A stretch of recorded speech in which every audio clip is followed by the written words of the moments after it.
Sandy, GM filed for bankruptcy this morning. This is just one part of an Obama administration plan to shrink GM down to a sustainable size. This move is obviously impacting our economy as it makes you, the taxpayer, the majority owner of the new GM. It also marks the fourth largest bankruptcy in U.S. history. Under the plan, GM will close at least 11 plants and get $30 billion more in federal funding. It also means about 20,000 American jobs are vanishing. Thousands of other jobs still hang in the balance. Our plant is on standby, and I guess that's better than our plant closing. But then when you look at the word standby, what does standby really mean?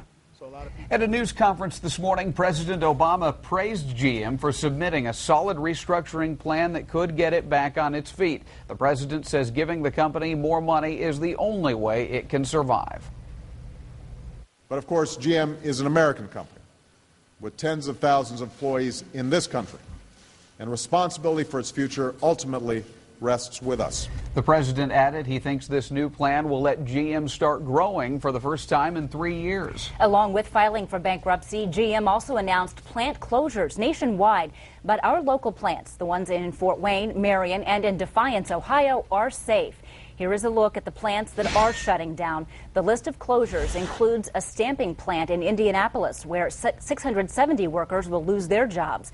And besides the 9 closures, 3 plants will idle and remain on standby. GM will also close 3 service and parts warehouses. So we know the Fort Wayne GM truck assembly plant will stay open, but what does its future hold? News Channel 15's Matt McCutcheon begins tonight's Our Economy team coverage from Studio 15. Well, Mark and Heather, the Fort Wayne truck plant dates back to 1986 with a major investment both in 2005 and in 2006. That, along with its relatively young age, may be why the plant has been spared from the chopping block. Things are quiet inside the plant right now as the 10-week shutdown continues, but soon sites like this will resume. We have older plants and we have newer plants. And Fort Wayne is a relatively newer plant. That's one of the main reasons General Motors North America Vice President Tim Lee gives for keeping the Fort Wayne plant open and closing a similar plant in Michigan. But if today's announcement means any more jobs will come to the Summit City, only time will tell. We will grow as the market grows. The sun will rise in the east tomorrow and the market will get better. It's just a matter of when.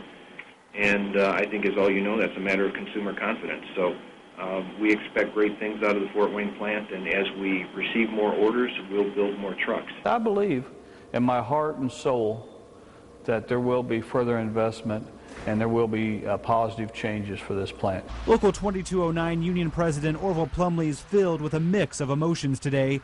While he's happy his plant has been spared, he feels for others who will lose their jobs. He's also filled with optimism when it comes to GM's future. This is going to be just like it was with the days of Jimmy Carter and the UAW when they got together and saved Chrysler. Taxpayer is just now giving us a hand up right now, not a handout.